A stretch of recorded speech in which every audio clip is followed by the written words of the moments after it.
రోజొక్కలు పట్టి పడతా ఉన్నారు వాళ్ళ. మరి ఈ తిండి ఎట్లా కరిగించుకుంటారు, ఈ తిండి ఎట్లా అరిగించుకుంటారో తెలియదు కానీ రోజొక్కలు పట్టుబడుతూ ఉన్నారు. పడక గది కబ్బోర్డ్లో 101.54 కోట్ల రూపాయలట. ఏసీబీకి సిక్కిన సర్వే భూ రికార్డుల ఉపసంచాలకుడు నరహరిరావు. ఆదాయానికి మించిన ఆస్తులు 13.05 కోట్లు, బహిరంగ మార్కెట్లో విలువ 100 కోట్ల పైమాటే. ఏసీబీ తనిఖీల్లో ఇంట్లో ఇంత భారీ నగదు లభ్యమవడం ఇదే తొలిసారి అట. చూడుర్రి, మింగుడు మింగుడు మింగుడు. ఈ భూముల ఈ రెవెన్యూ శాఖ ఏదైతే ఉన్నదో, ఈ రెవెన్యూ శాఖలో జరిగినంత అవినీతి, ఈ రెవెన్యూ శాఖలో తీసుకునేంత లంచాలు ఇంకే శాఖలో. లంచం ఏదైనా తప్పే, లంచం తీసుకోవడం అనేది తప్పు, లంచం ఇవ్వడం అనేది కూడా తప్పే. ఇవన్నీ ఉట్టిగా కూడా పెట్టిన పైసలు, ఉట్టిగా కూడా పెట్టిన పైసలు కావు, లంచాలతో కూడా పెట్టిన పైసలే ఇవన్నీ. లంచాలు తీసుకొని కూడబెట్టిన పైసలే. రైతుల దగ్గరనా, లేకపోతే భూముల దగ్గరనా, లేకపోతే భూములు ఇటు మార్చాలి, లేకపోతే పేరు ఎక్కియాలి అని చెప్పేసి రైతుల జేబులకు చిల్లులు పడేదాకా, లేకపోతే మోకాల చిప్పలు అరిగేదాకా అందరి భూమికి సంబంధించిన ముచ్చట్లు కావచ్చు, ఏదైనా పని చేయాలంటే కావచ్చు, ఇగో ఇట్లా లంచాలు తీసుకొని ఇట్లా బోరాలు పెంచుతా ఉన్నారు. ఇట్లా పెంచుతా ఉన్నారు బోరాలు. జోర సంచులు పెంచినట్టే పెంచుతా ఉన్నారు. మరి జోర సంచి నిండేదాకా దిగేసినా కొద్ది పోతాయి కదా వడ్లు కాకపోతే, ధాన్యం కాకపోతే. వీళ్ళు నిండినా కూడా ఏం చేస్తూ ఉన్నారంటే ఇట్లా బెడ్లల్లో దాచిపెట్టుకుంటా ఉన్నారు. పడక గది పండుకునే బెడ్ల కింద కూడా దాచిపెట్టుకుంటా ఉన్నారు. పడక గదిలో బీరువా, దానిపైన కబ్బోర్డు, దాన్ని తెరిచి చూస్తే నిండా 500 రూపాయల నోట్ల కట్టలు, లెక్కిస్తే ఏకంగా 1.54 కోట్లు.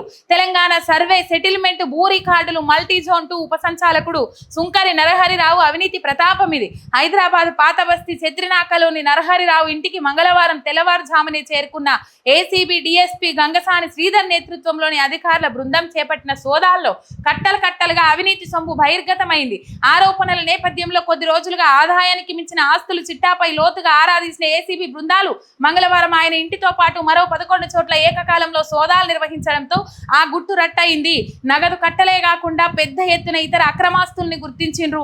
వాటి మొత్తం అధికారిక విలువ 13.05 కోట్లుగా లెక్కగట్టారు. అయితే ఆయన ఆధీనంలో స్థిరాస్తులన్నీ హైదరాబాద్ శివార్లలోని ప్రముఖ ప్రాంతాల్లో ఉండడంతో బహిరంగ మార్కెట్లో వాటి విలువ 100 కోట్లకు పైగే ఉంటుందని అంచనా వేస్తున్నారు. నారాయణగూడలోని సర్వే భవన్లో ఆయన కార్యాలయంలోని సోదాలు నిర్వహించి కీలక పత్రాలు స్వాధీనం చేసుకున్నారు. 5 సంచుల్లో గుక్కి అటకెక్కించి చెత్రినాకల నరహరిరావు ఇంటిని తనిఖీ చేసిన సమయంలో బీర్వాపై ఉన్న కబ్బోర్డు ఏసీబీ అధికారులు తెరిచి చూస్తే ఇగో ఈ నోట్ల కట్టలు బయటపడ్డాయట. చూడుండ్రి, 1.54 కోట్లు అంటే 1,54,00,000 రూపాయలు ఇగో ఇట్లా బయటపడ్డాయి. ఇంట్లో దొరికిన నగదట. ఇక స్థిరాస్తులు చెరాస్తులు అవన్నీ కలుపుకుంటే 13.05 మార్కెట్ విలువ, దాన్ని 100 కోట్ల పైనే ఉంటుందట. ఇంకా వాళ్ళ ఆవిడ పేరు మీద ఉన్నాయట, అట్లున్నాయట, ఇట్లున్నాయట. ఇగో ఇట్లా పెంచిండ్రుల్లా మొత్తం బోరాలు. మిగతాయి 2వ పేజీలో ఉన్నాయి, ఒకసారి మనం చదువుకుందాము. ఇగో దాని తర్వాత దృష్టిని ఆకర్షించిందట. అంటే అట్లా పెట్టుకున్నాడు పైసలు. దాన్ని తనిఖీ చేయడంతో దాన్ని మంచిగా డిజైన్ చేసి పెట్టుకున్నాడట. ఆ దృష్టిని ఆకర్షించేటట్టుగా అది మరి చూసుకోవాలి కదా, చూసుక మురవాలి పట్టుకేరవాలి అన్నట్టు చూసుకొని మురవాలి కదా, అంత మంచిగా డిజైన్ చేయించుకున్నాడట దాన్ని. దాన్ని తనిఖీ చేయడంతో దాని వెంట 5 సంచులు కనిపించినాయి. వాటిని విప్పి చూస్తే అన్ని 500 నోట్ల కట్టలే. నోట్లు మారిన తర్వాతనే ఇది.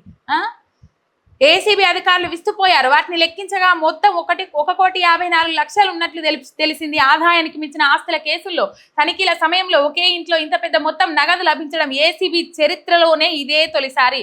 చరిత్ర సృష్టించిండిపోయిగా మొత్తం. పాపం ఎంత ఆస్తి వచ్చిందో వాళ్ళకు లెక్క పెట్టడానికి. ఇంట్లో తనిఖీ చేసిన కొద్ది నగదు కట్టలు బయటపడుతుండడం చూసి అధికారులు ఆశ్చర్యపోయినరు. అలాగే మరింత క్షుణ్ణంగా పరిశీలించడంతో బంగారం, వెండితో పాటు ఆదాయానికి మించిన ఆస్తులకు సంబంధించిన కీలక పత్రాలు బహిర్గతమైనవి. భార్య పేరిట 2 లాకర్ల గుర్తింపు చెప్పలే, భార్య పేరు మీద ఇంకా 2 లాకర్లు ఉన్నాయట.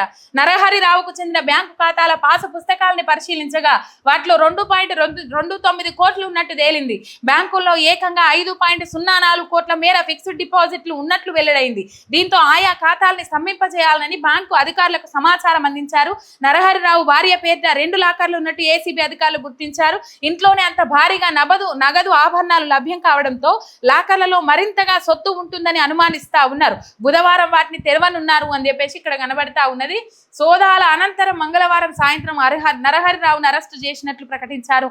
బుధవారం న్యాయస్థానంలో హాజరుపరచనున్నారు. అక్రమాస్తుల చిట్టా ఇక్కడ మహేశ్వరంలో ఎకరం 24 గుంటల వ్యవసాయ భూమి, రంగారెడ్డి జిల్లాలో 5 ఓపెన్ ప్లాట్లు, పుప్పాలగూడలోని హైరైజ్ భవనంలో 2500 చదరపు అడుగుల ప్లాటు, నార్సింగ్లోని హైరైజ్ భవనంలో 1860 చదరపు అడుగుల చొప్పున 2 ప్లాట్లు. ఎత్తుకొని పోతాడు పోంగా, ఎత్తుకొని పోతాడు అనొల్ల. ఇవన్నీ పోయేటప్పుడు ఏమిటికి ఆస్తులన్నీ ఎట్లా కూడా పెట్టిండు? నౌకరు చేస్తే మాత్రం సాధారణంగా ఒక ప్రభుత్వ నౌకర, లేకపోతే ప్రైవేట్ నౌకరు చేసుకున్న, లేకపోతే వ్యాపారం చేసుకునేటోళ్ళకైనా ఎంత పెద్ద ఎత్తున వ్యాపారం చేసేటోళ్ళకైనా ఇంత ఆస్తులు కూడము అసాధ్యం, అసంభవం. పేదోళ్ళేమో పేదోళ్ళుగానే మిగిలిపోతా ఉన్నారు. ఆ పేదోళ్ళ గురించి పైసలు గుంజుకున్న వాళ్ళు, లేకపోతే ఈ పేదోళ్ళు ఉంటారు, సెటిల్మెంట్లు ఉంటాయి, దందాలు ఉంటాయి, బిజినెస్లు ఉంటాయి, ఇవన్నీ ఉంటాయి ఇంట్లో, రైట్. రాజేంద్ర నగర్లోని హైరైజ్ భవనంలో 1377, వాయ్యో ఇంకేమన్నా ఉన్నాయా? గచ్చిబౌలి టీఎన్జీఓ కాలనీలో G+3 భవనం, చత్రినాకలో G+2 భవనం, G+2 భవనం, 1.3 కిలోల బంగారు ఆభరణాలు, 8 కిలోల వెండి ఆభరణాలు. వాయమ్ము. మరి తిండి తినక కూడా పెట్టిండా, లేకపోతే నిద్ర పోక కూడా పెట్టిండా, నిద్ర పోయినాక కూడా పెట్టిండా తెలియదు. ఇగో ఈ కథ, ఇగో ఇట్లున్నది. ఏం కూడబెట్టుడు ఇది? ఏం పని చేస్తాడు ఈయన అంటే? ఏం పని చేస్తాడు? ఏసీబీకి ఉపసంచాలకుడు అంట, నరహరిరావు ఉపసంచాలకుడు. ఇగో ఈ ఏరియాలలో ఇన్ని గానం ఉన్నాయి.